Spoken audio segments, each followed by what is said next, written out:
Hi everyone, welcome back to my channel. Today I'm going to be sharing with you a product from Heirloom Traditions, all-in-one leather and vinyl repair. I had a chair that had a massive hole in it and I wanted to try the product out. Disclaimer though, while this is a wonderful product I've discovered, this video shows a lot of user error. So let's get into the video. First thing you want to do is make sure that you clean the area very well. They have a degreaser that comes in the kit if you choose to get the kit. And you want to make sure you clean the surface really well. And then you want to make sure that you removed any loose material so that the product could adhere to the surface without any issues. So cut away and remove any loose material that is hanging from your leather or your vinyl.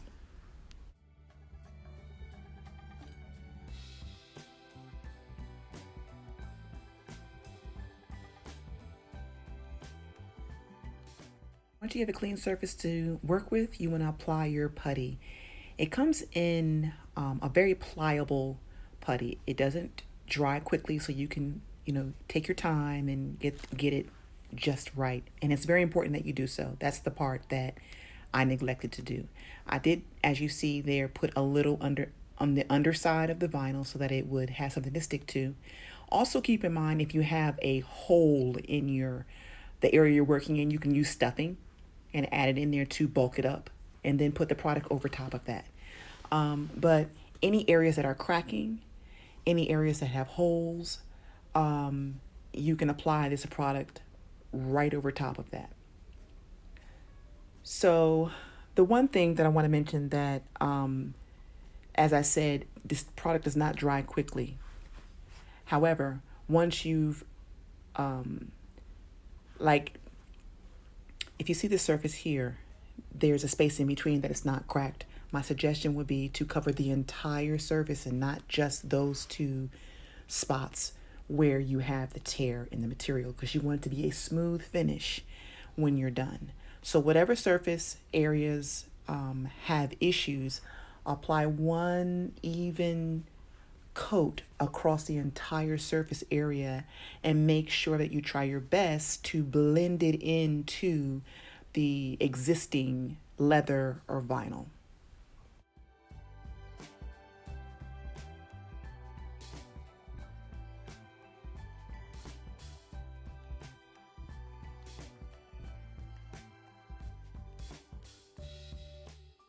This particular chair did have some slight cracks in both the armrests, so I decided to apply the product on both.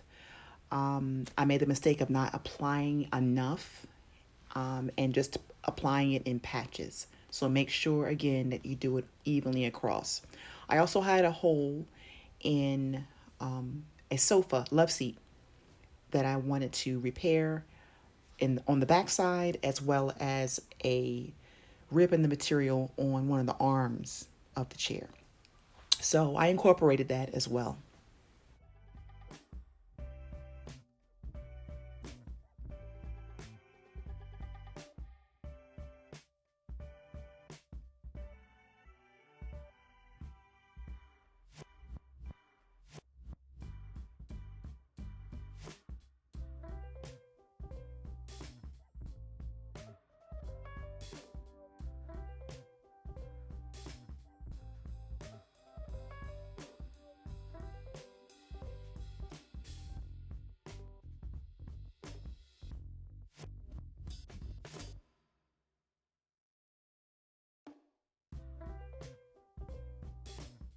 So as you saw, the couch had a pretty nice size slash in it, and the side of the couch had a nice. It was beginning to rip, and it also needed to be painted. So I'm going to be doing that as well, painting both the couch and the chair. Now the kit came with everything you need. It came with this sander, which, as you can see, is not my friend. I do not like sanding. So I did work on that for a little while, but I prefer to use my Dremel. This sponge is the absolute best. So After you've completed all of your steps and sanded and cleaned away all the dust, then your first coat of paint would be with this sponge. And I went over the entire couch one time with the sponge, and it also came with a mini roller brush, foam roller brush. The second coat was done with the roller brush. It was the easiest paint job I think I've done ever. So I highly recommend these products for repair and for painting all surfaces. It is a fabulous product. So here I am going over the first coat on the couch. And then as I let that dry, then I move back to the chair.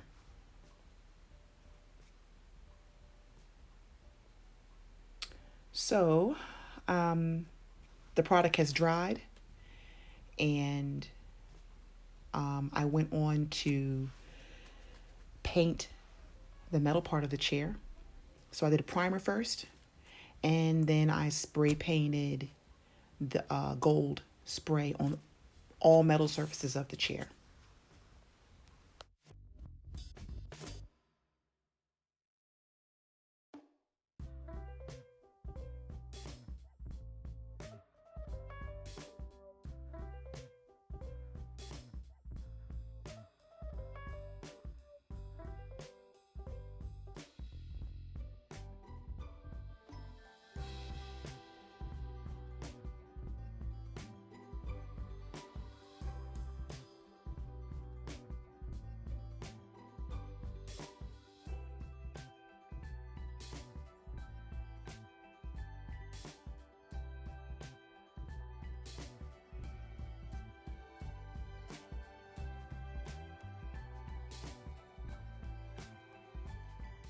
Now the spray paint has dried, I'm ready to sand. And because this is a larger surface that I'm going to be sanding, of course, I use my favorite, my Dremel.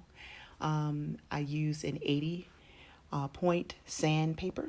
And as you can see, I left out a step. The surface is rather rough.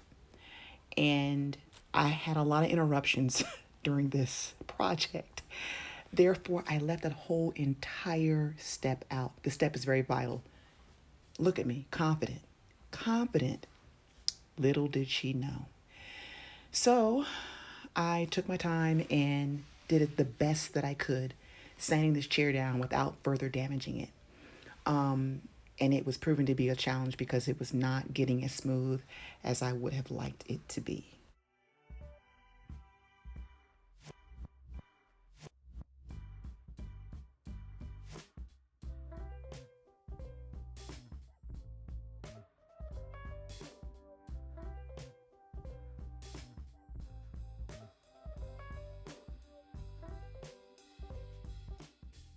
So, ladies and gentlemen, here it is.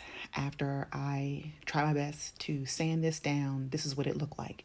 I knew if I applied paint to this, it would not look good.